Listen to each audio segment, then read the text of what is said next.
The message for today, brothers and sisters, is entitled The King Alfred Plan. The extermination of blacks in America. One of the things that you should understand, brothers and sisters, before going any further is I want you to, prepare your psyche. Now, this message is not a spiritual one.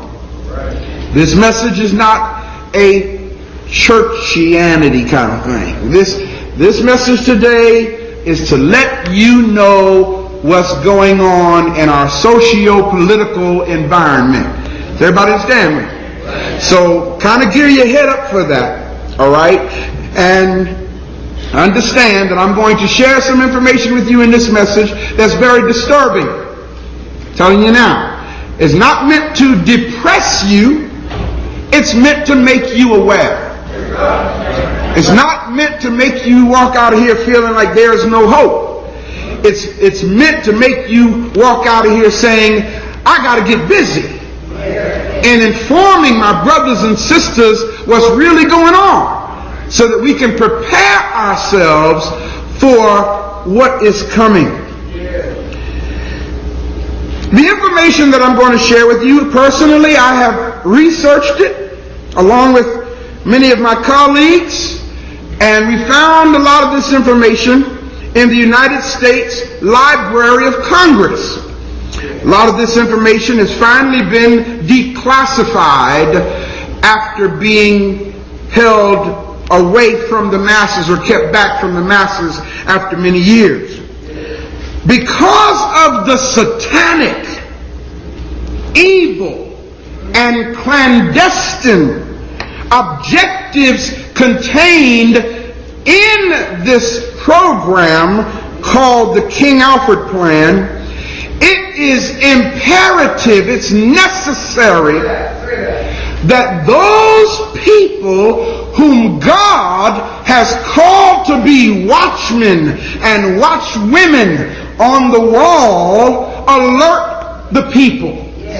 There's a passage in the scripture that says, woe unto the watchman that sees danger coming and don't say nothing. Because then the blood of the people will be on their hands. But when the watchman on the wall proclaims and cries loud and spares not and lifts up their voice, as the scripture says, as a trumpet in Zion, to show the people what's happening, if the people still fall for it, then the blood is off of the watchman's hands. So today, as the watchman on the wall, it's my duty to inform y'all of some stuff that you might not know about. Do my best, Doc. Let's go back in time a little bit. Let's go back approximately 40 years ago.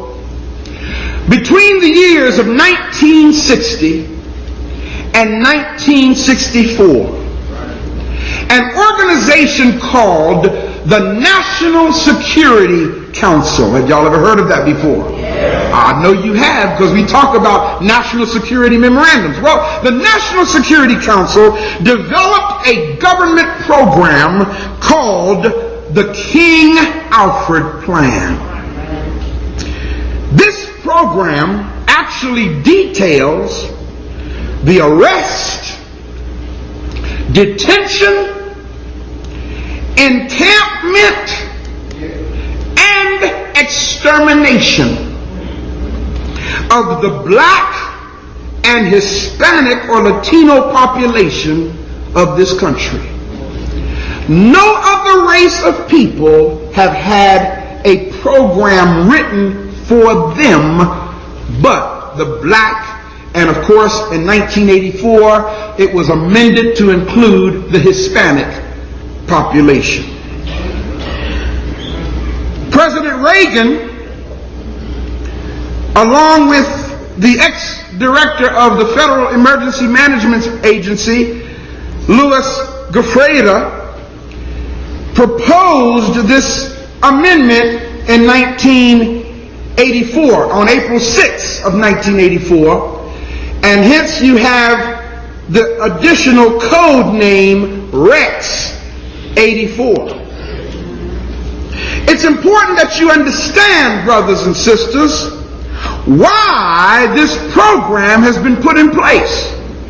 You need to understand the drastic measures that have been strategically designed for our destruction. Everybody say, policy planning study. Policy planning study. Now you may want to write this down so you can go verify it. For short, it's PPS-23. Again, notice the name of this. Policy planning. Policy planning study number 23.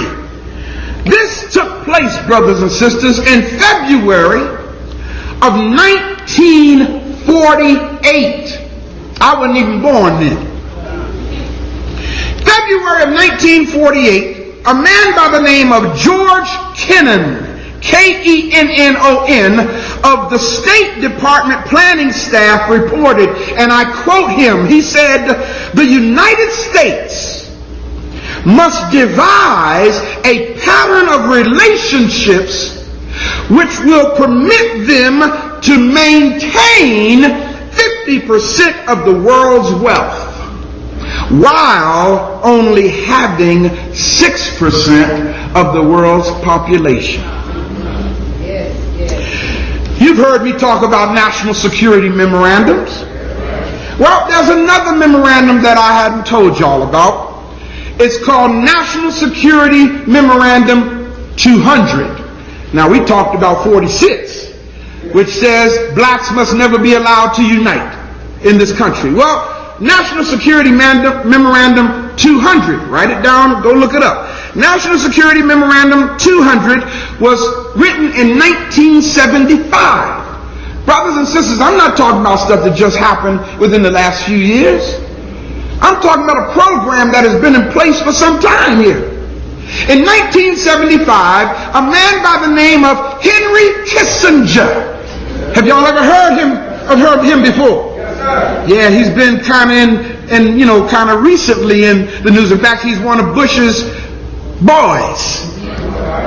Henry Kissinger stated, and I quote him in National Security Memorandum, he says, quote, "A reduction of the rate of population is a matter of vital United States security, since the United States will require large and increasing amounts of materials from abroad, especially from LDCs. LDC is acronym for less developed countries. And of course, LDCs, you know where they call that? India, Africa. That's where they say the less developed countries are. So they're saying that they will take the materials from the LDCs. It goes on to say, and I quote him, "That fact gives the United States enhanced interest in the political, economic, and social stability of these supplying countries. Wherever," and check out what he says, "wherever a lessening of population can increase the prospects of such stability, population policy becomes relevant to sources supplied and to the economic interests of the United States." You want to know who the terrorist is in this world? The United States government. They have been for some time, brothers and sisters. Ex-President James Earl Carter, y'all call him Jimmy Carter, fanned the flames of this program when he issued a directive to Congress on May 23rd, 1977. President Carter ordered that a 3-year study on how to reduce the world's population be implemented. This program or study was called Global 2000, the report to the president. I quote from the Global 2000 report. Here's what it says, quote, that there will be zero population growth for the whites on earth by the year 2000. Did y'all hear what I said? Their study said if we don't do something, there will be zero population growth for white folk by the year 2000. It goes on to say, and in order to preserve the survival of the white race, lands which contain resources that the United States needs must be freed of its population. Brothers and sisters, it's out there in documents, but we are so churchified, we don't know what's going on. In other words, y'all, they were trying to get you to understand. According to their projections, by the year 2000, which was 2 years ago, there was approximately 6.35 billion people on this planet. How many did I just say? 6.35 billion people on this planet. Approximately 5.2 billion were people of color. Y'all hearing this? In less developed countries. The Global 2000 program goes on to state, water will be polluted in Saudi Arabia, Egypt, and North Africa to destroy the coastal fisheries. The quote, decertification unit. In fact, they had what was called the United Nations Decertification Conference in 1977.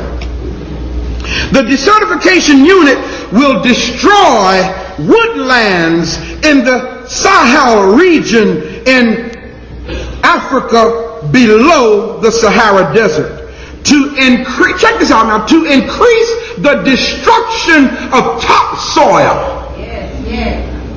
Are y'all hearing this?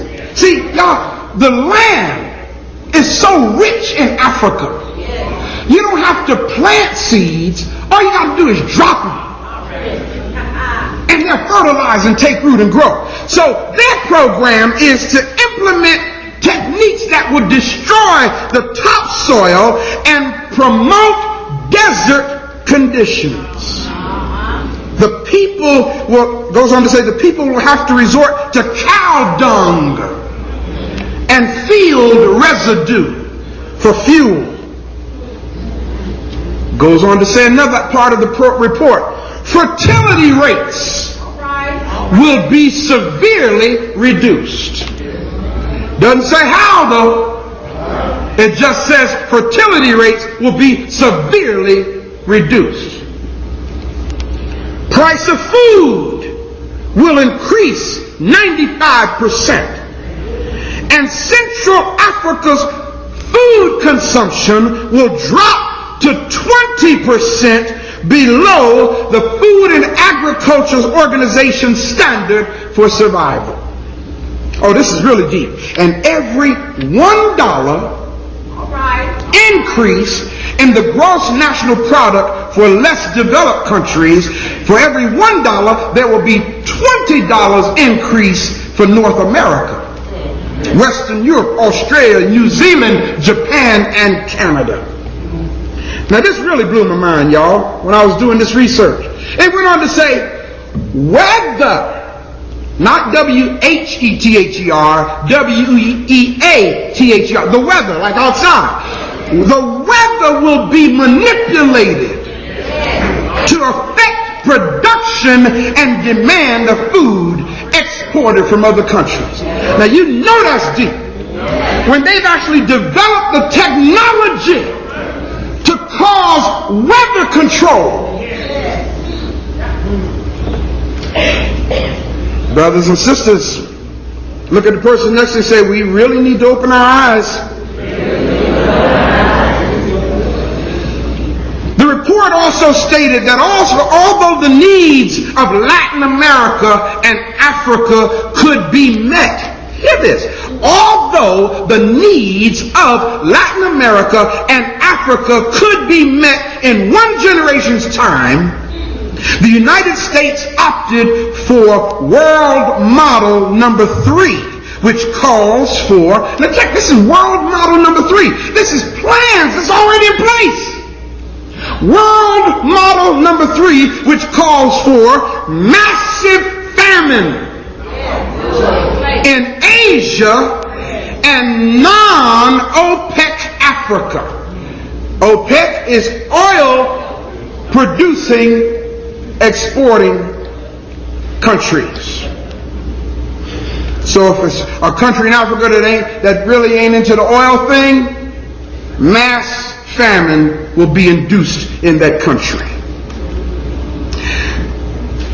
Think about this, brothers and sisters. 80% of the products currently used in the United States are taken as raw materials from non-white countries. Did y'all hear what I said? 80% of the products that's used by this country is taken out of non-white countries. Now you understand, I hope you do, why there's so much rampant starvation and poverty in so-called third world countries, especially our motherland. When I see them showing little children on television who are starving to death, this is all a part of their program. They create the crisis, they implement the starvation, then show it to you on television, and you send them your money to further finance their program. Ooh, buddy. Let's get back to the King Alfred plan, since you now understand why. You see, brothers and sisters, the point is almost here. Mark my word. The point is almost here that the plans of our lily white government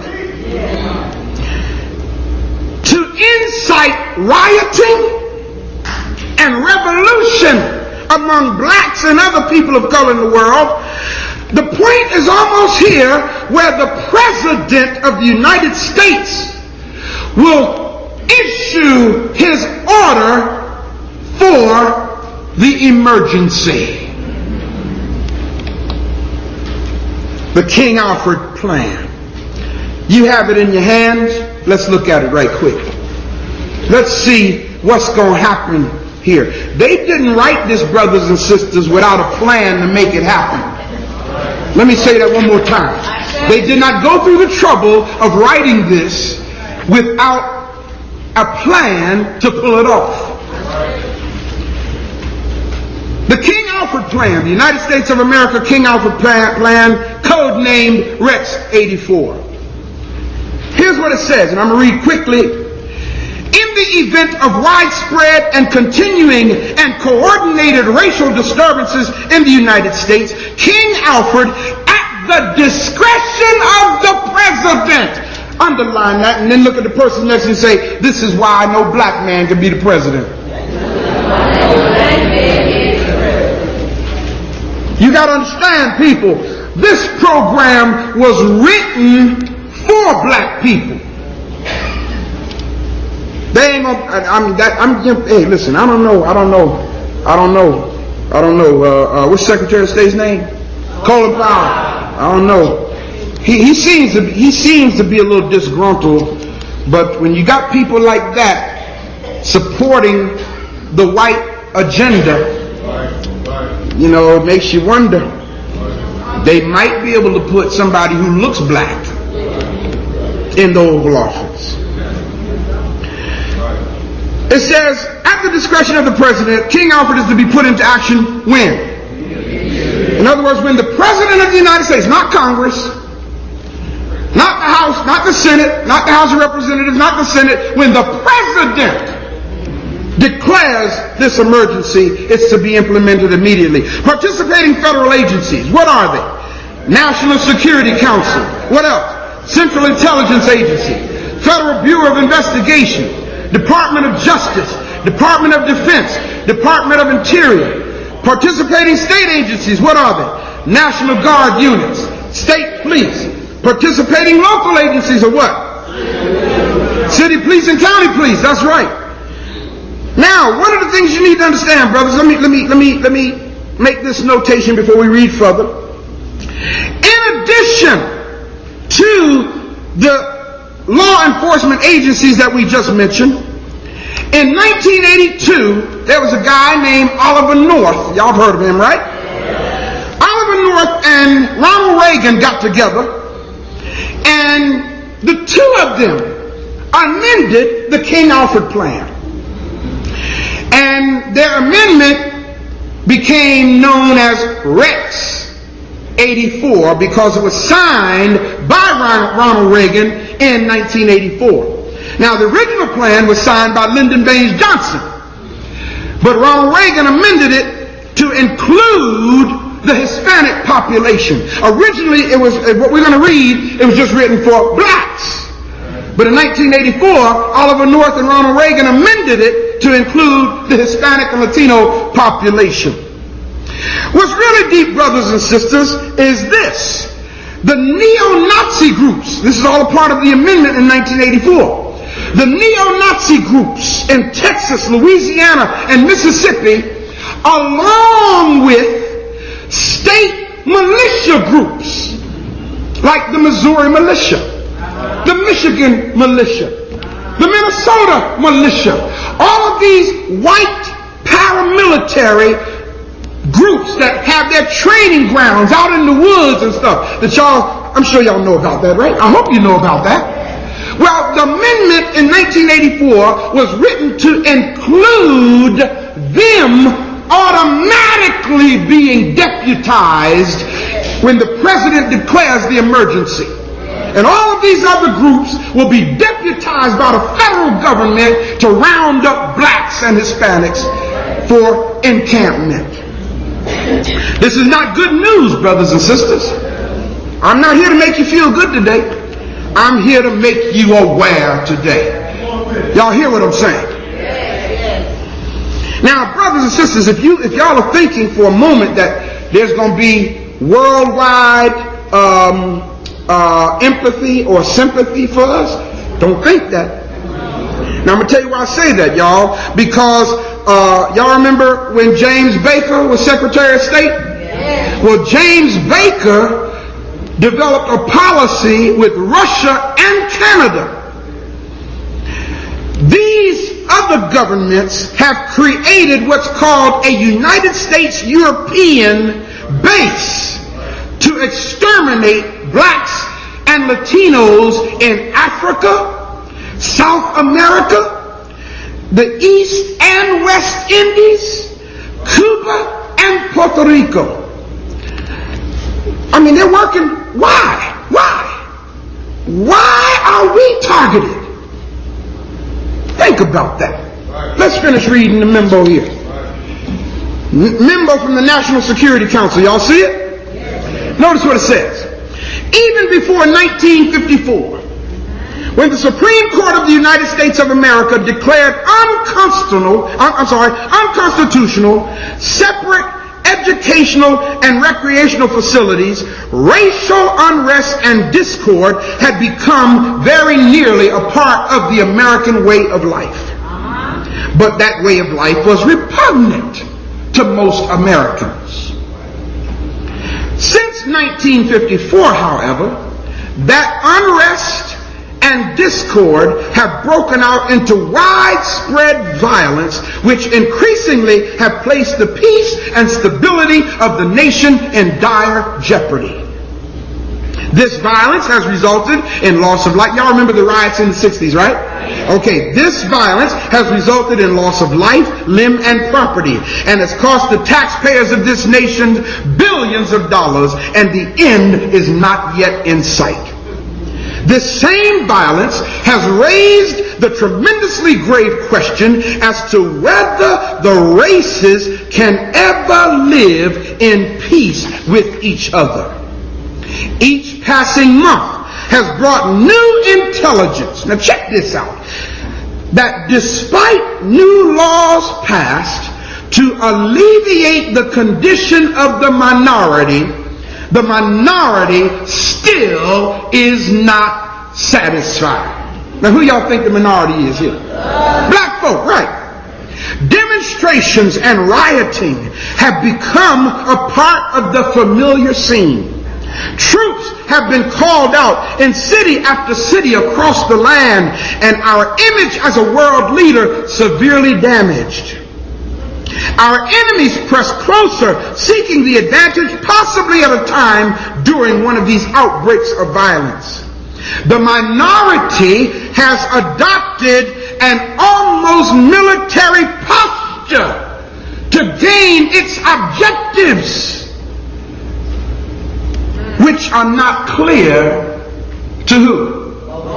To most Americans. Now, in other words, look at the person next to you and say, evidently, the minority and Americans are two different groups of people. In this document, anyway, when it says the minority has adopted an almost military posture, they're talking about the organization like the Black Panther Party. You follow what I'm saying? The Black Panthers stood out there in L.A. with shotguns and handguns and stood face to face with the police department saying, we ain't gonna have this here. That was adopting a military posture, and they had to do something about it. It's expected, therefore, that, now check this out, when those objectives are denied the minority, what does it say, people? Racial war must be considered inevitable. Now here we go. Read this with me. When that emergency comes, we must expect the total involvement of all 22 million members of the minority, men, women, and children. For once this project is launched, its goal is to terminate once and for all the minority threat to the whole of the American society and indeed the free world. That's some serious programming. Now, of course, it says 22 million members, y'all, and that's because that was the amount of blacks in the country back in the early 60s. You take it, apply it to today, it's a lot more. Chairman, National Security Council. Next memo, preliminary memo from the Department of Interior. Under King Alfred, the nation has been divided into what? 10 regions this country's been divided into for the purpose of implementing their plan. In case of emergency, notice what it says. Minority members. What people? Minority members. Now again, this has been amended in 1984 to also include Hispanics now and white sympathizers. Minority members will be evacuated from the cities by federalized National Guard units, local and state police, and if necessary, by regular units of the armed forces using public and military transportation. Read it now. What does it say? And detained in nearby military installations until a further course of action has been decided. Brothers and sisters, in case y'all did not know, June 27th, 1988, George Bush Sr. What date did I just say? June 27th, 1988. George Bush Sr. signed a document, an order proposing that military bases be turned into prisons. Look at the person next to you and say, there is a plan in place. It goes on to say, But the 10 regions are 1, the capital region, 2, northeast region, 3, southeast region, 4, Great Lakes region, 5, south central region, 6, deep south region, 7, deep south region 2. Must be a lot of black folk in the deep south, huh, y'all? 8, Great Plains, Rocky Mountain region, 9, southwest region, 10, west coast region. No attempt will be made to seal off the Canadian and Mexican borders. Secretary, Department of the Interior. Oh man, over the page. Combined memo from the Department of Justice. Now here's where it starts really getting specific, people. Yes, yes. Federal Bureau of Investigation, FBI and CIA. I know this ain't supposed to come from the pulpits, but I've got to tell the truth. This is why we in the shape we in. Because our pulpits are the main vehicle for keeping our people asleep. Y'all hear what I'm saying? Once the pulpits start teaching the truth, well, I know pulpits can't do it, but the people who stand behind the pulpit, once we start making our people aware, maybe we'll kind of empower ourselves. Maybe we'll say as a people, I can't just sit idly by anymore. There are 12 major minority organizations, and all are familiar with the 22 million. Dossiers or files have been compiled on the leaders of these organizations and can be studied in Washington. Check out this part, y'all. The material contained in many of the dossiers and our threat to reveal that material has considerably held in check some of the leaders. What does that mean? That means when they have dirt on the leaders and the leaders decide they want to get out of hand, they start releasing some of that dirt to the public to put those leaders back in check. How many of y'all remember not too very long ago they had this video clip on television of Al Sharpton making a drug deal? Y'all remember that? Now, y'all know how old that is? That goes all the way back to the mid-80s. They had that clip all this time, but now the brother is trying to be more vocal for his people, and what did they do? Release some of that dirt. Brother done got quiet now. Yeah, buddy, that's how they hold our leaders in check. Leaders who do not have such usable material in their dossiers have been approached to take government posts, mostly as ambassadors, and primarily in African countries. Y'all remember when Martin Luther King got shot? Andy Young was standing right there on the balcony with him. And right after King got shot, what did they do? They made Andrew Young a United Nations ambassador. That's how they buy our leaders, people. The man was standing right there next to King. If anybody should have been a vocal advocate for what was going on, it should have been Andy Young. But Andy became a good boy. Became an ambassador. Look at the person next to you and say, it's bad when people are for sale. Let's make it even better. Let's say it's bad when our leaders are for sale. You see, brothers and sisters, the promise of these positions have also materially contributed to a temporary slowdown of minority activities. And it goes on to say, however, we do not expect these slowdowns to be of long duration. Why not? Because there are always new and dissonant elements joining these organizations. In other words, what they're saying is young folk are coming along and they have a whole new paradigm. They have a whole new energy to deal with us. So what we must do is address them too. All organizations and their leaders are under what? Constant 24-hour surveillance. The organizations are, read them with me. 1, the Black Muslim. Why y'all think the Nation of Islam is the top of the list? Think about it. What organization out here has addressed and fought racism as strong as the Nation of Islam? What organization in this country has done more for the resurrection of the black man than the Nation of Islam? Not one. The black church sure enough hasn't done it. In fact, the black church is the reason why the black man is in the condition he's in.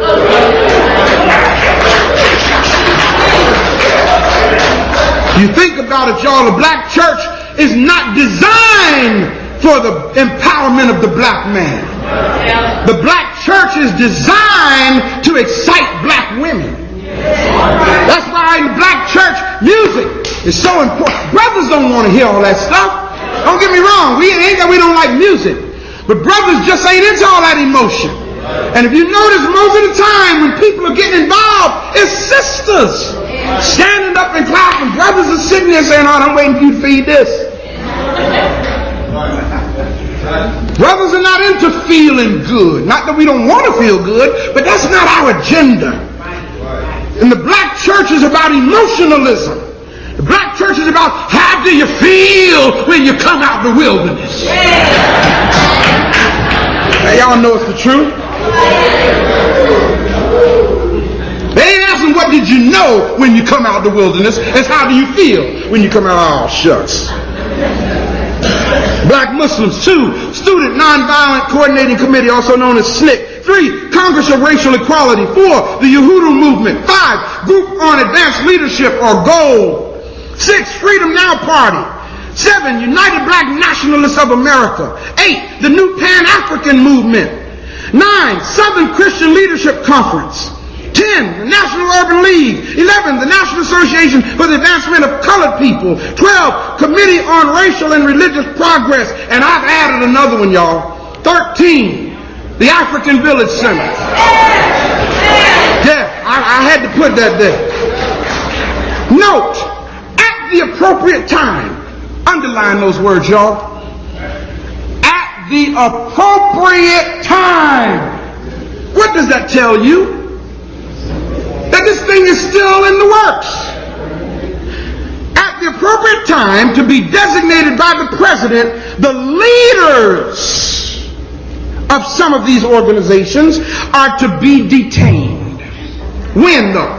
Only when it is clear that they cannot prevent the emergency. Can I give you a real live example of what I'm talking about? In other words, the next time y'all decide to sit down on Route 70, okay, and they bring their Pied Piper in here to lead y'all, if he is not having an effect, then he's no more good to them.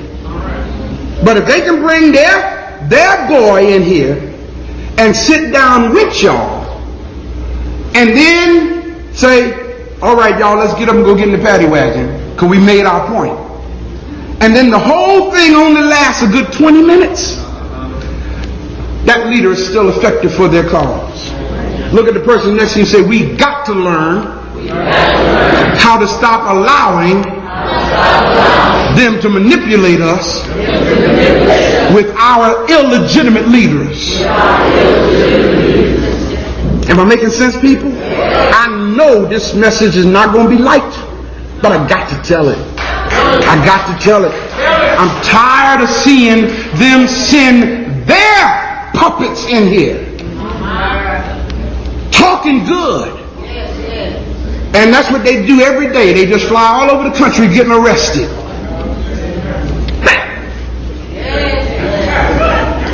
They come here to St. Louis today, lead y'all into a game, get a phony arrest, fly out with their FBI escort, and go in Baltimore tomorrow and do the same thing.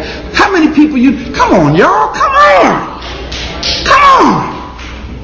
I'm sorry for busting y'all's bubble.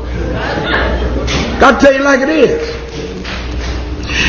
It goes on to say, all other leaders are to be detained at once. In other words, the leaders that ain't for sale. Compiled list of minority leaders have been readied at the National Data Computer Center. It is necessary to use the minority leaders designated by the president. I gotta walk now. Y'all see that? Minority leaders that the president designated. Look at the person next to you and say, so what good are they? It's necessary to use them in much the same manner in which we use minority members who are agents of the Central Intelligence Agency and the Federal Bureau of Investigation. And we cannot, until there is no alternative, reveal King Alfred with all its aspects. In other words, I ain't supposed to be standing up here telling y'all about this. You're not supposed to know about this. You see, brothers and sisters, the only way to prevent a conspiracy is to expose it. Yes, yes. I say. Notice the next sentence, y'all. Minority members of Congress will be unseated at once. Uh-oh. You mean Maxine Waters? She's a sister who speaks out for us. And the law has been written that when the president declares this emergency, so what, Maxine? You just another N-I-G-G-E-R. Conyers, you just another N-I-G-G-E-R. When the president decides that y'all gotta go, all of y'all out of here. That's the law, people. Signed by the President of the United States. Let's go on to the next memo because I'm running way out of time. From the Department of Defense. This memo is being submitted in lieu of a full report from the Joint Chiefs of Staff. Now this is from the DOD now, Department of Defense. That report is now in preparation. There will be many cities where the minority will be able to put into the street a superior number of people with a desperate and dangerous will. Look at the person next to you and say, and that's because we got a lot of black folk. He will be a formidable enemy, for he is bound to the continent by heritage and knows that political asylum will not be available to him in other countries. Why not? Because they done worked it out, y'all, to where you got to get their permission to leave this country now. No passport, you ain't going nowhere. In the case of a national emergency, boom, all passports are suspended. How you going to get out of the country? Yes. I got a passport. So? You think you got an important document. That's what's deep. That's just their permission for you to go. Goes on to say, the greatest concentration of the minority is in the Deep South, the Eastern Seaboard, the Great Lakes region, and the West Coast. Now, while the national population exceeds that of the minority by more than 10 times, we must realistically take into account the following. 1. An estimated 40 to 50% of the white population will not, for various reasons, engage the minority during an emergency. The reason why the white folk ain't going to try to get out there in the street and engage us is because they know they ain't going to win. No. They'll get out there in the street and they'll see Shaka Zulus everywhere. And they ain't going to stay there. No. They don't want that. Number 2, American armed forces are spread around the world. A breakout of war abroad means fewer troops at home to handle the emergency. 3, local law enforcement officials must contain the emergency until help arrives, though it may mean fighting a superior force. New York City, for example, has a 25,000-man police force. Well, now it's more like 55,000. And there are about 1 million minority members in the city. We are confident that the minority would hold any city it took for how long, no? Only a few hours. Why? Because the lack of weapons, facilities, logistics all put the minority at a final disadvantage. Now notice this next part. Before we even read this next paragraph, say this with me. Black folk don't belong in the military. Don't so. No. Now I know it's real good when you get in there and they give you room and board and everything, and you stay in there and do your time and they take care of you for the rest of your life, suppose. But especially now. No, and I'm going to tell you, we're getting ready to read why right now. Notice what it says. Since the Korean War, this department has shifted minority members of the armed forces to areas where combat is most likely to occur, with the aim of eliminating through combat as many combat-trained military servicemen as possible. Why is that? They can't afford to have combat military trained black folk on the streets here. There's a movie I encourage y'all to get called The Spook Who Sat by the Door. It's about a black man the first black man who became a member of the Central Intelligence Agency. And after he learned all of their skills and training, he resigned, went back to the black community, and taught all those skills to the brothers in the hood. He was a dangerous human being. They couldn't figure out where all this mess was coming from. They thought another nation had launched clandestine war against the United States. And it was brothers in the community who had learned the covert activities that the United States government had trained this brother. Today, the ratio of minority member combat deaths in Vietnam, of course this was again written back in the 60s, where they are serving as advisors, is twice as high as the minority population ratio to the rest of America. Now, here it gives a timetable for how this plan is to be implemented.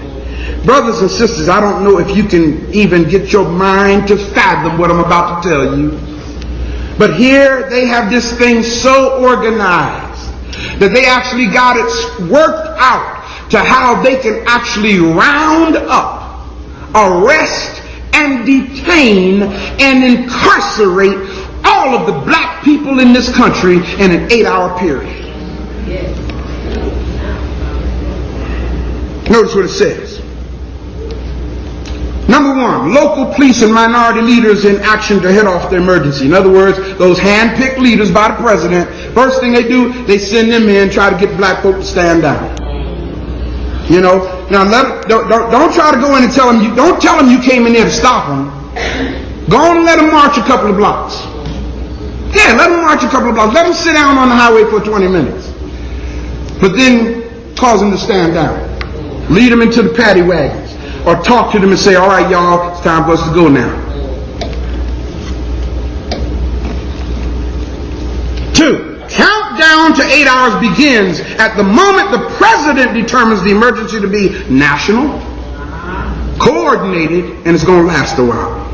3, county police join local police. That's the 7th hour. 6th hour, state police join county and local police. 5th hour, federal marshals join state, county, and local forces. 4th hour, National Guard units are federalized and held in readiness. Now, down to the 3rd hour now. Regular armed forces alerted, take up position. Now notice this, highlight this part. Minority troops divided and detained. Y'all see this?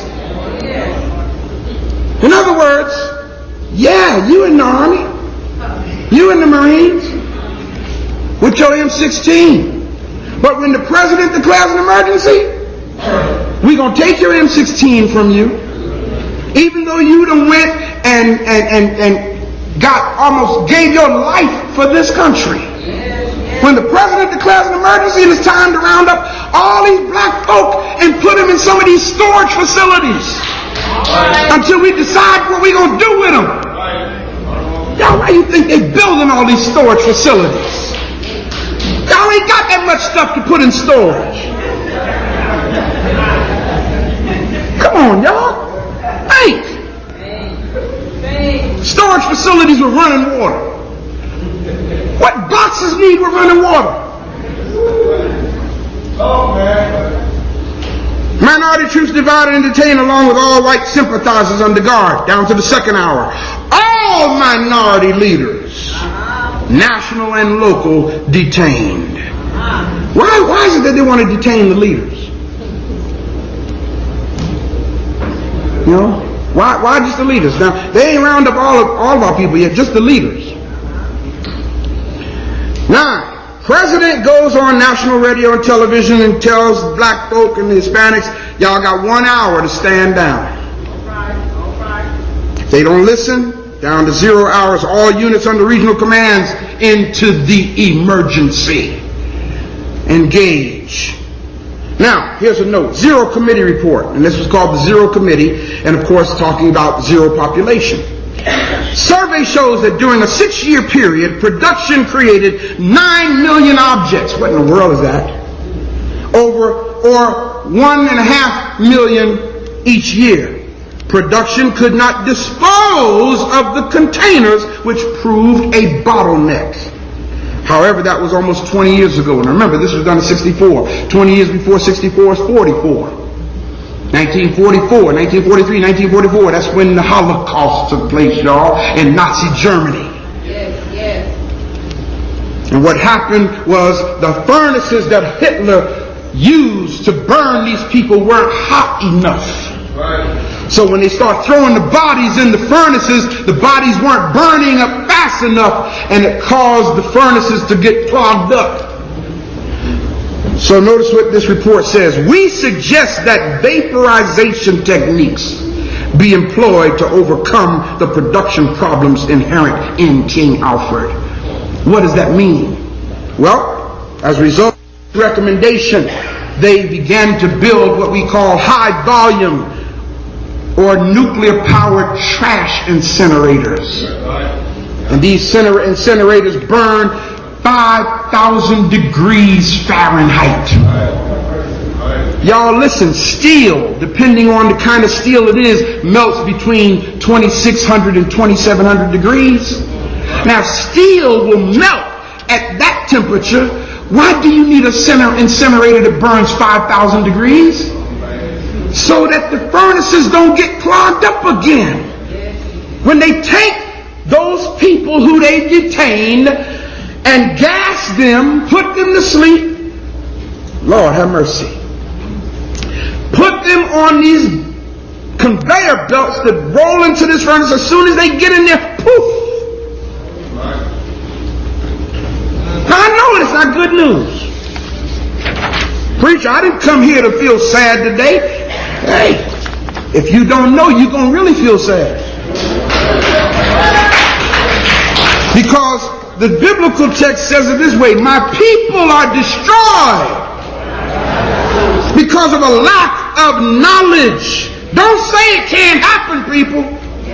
Don't say it can't, because on February 21st, 1942, Executive Order 9066 was implemented. And on February 21st, 1942, every Japanese American in this country was arrested and detained. And the law stated if they were 1/16 Japanese, they were to be locked up too. When the Japanese, the war, World War II. I don't say it can't be done. But see, Japanese got sense. We bombed Japan. Now Japan owns us. Isn't that deep? 60 years later, Japan is one of the richest countries in the world. They own more property in this country than anybody else. They didn't walk around with a sign saying, "We shall overcome." Japanese didn't do that. Japanese said, "I'll tell you what we're going to do. They bombed us. We're going to send our children to their schools." Now you go into hospitals and look at the majority of the doctors. Majority of doctors are now Korean slant-eyed doctors. Yeah, buddy. What I'm sharing with y'all, brothers and sisters, is a reality. I'm giving you this information, and there's a whole lot more that I could give you here. But what you must understand is the most important point here is that your government is depending on you being ignorant. Did y'all hear what I said? They're counting on our ignorance to implement their program. I'm I'm not going to let that happen to the best of my ability. I'm going to tell it. I used to say that when I was growing up. I'm going to tell it everywhere I go. And that was a lie I was talking about. I'm going to tell it if don't nobody want to hear it. I'm going to tell it. I'm going to, a friend of mine used to say, I got to preach, and we used to say that, I'm going to tell it. And, think about that, man. I was committed to the promotion of that lie. Now I got to be as committed to the promotion and dispensing of the truth that will set my people free. You got to be committed as well. Government is counting on your ignorance. And see, they want y'all to fight back. That's what they want. See, the sooner you fight back, the quicker it gives them an excuse to declare a national emergency. You understand what I'm saying? They've been stockpiling weapons, y'all. In fact, y'all remember I told y'all about the VMAS project? Yes. Brothers and sisters, do y'all not know now that every major police department has a VMAS unit now? For those who don't know, VMAS, VMADS, stands for Vehicle Mounted Anti-Denial System. It's a weapon now that's mounted on top of the Hummers in police departments, and it's an actual microwave beam. So in other words, now all they got to do is see a crowd of black folk, aim the beam toward the people, and pull the trigger. And it sends a microwave beam into that crowd of black folk. And what's really deep about it is the black folk are standing there and they start burning, cooking from the inside out, just like a microwave oven. But you can't run because you don't know what direction the beam is coming from, because it's invisible. It's called, I'll take my word for it, it's called VMADS. Look it up, we'll verify it. They didn't make VMADS for white people. They will never use the VMADS in Leduc.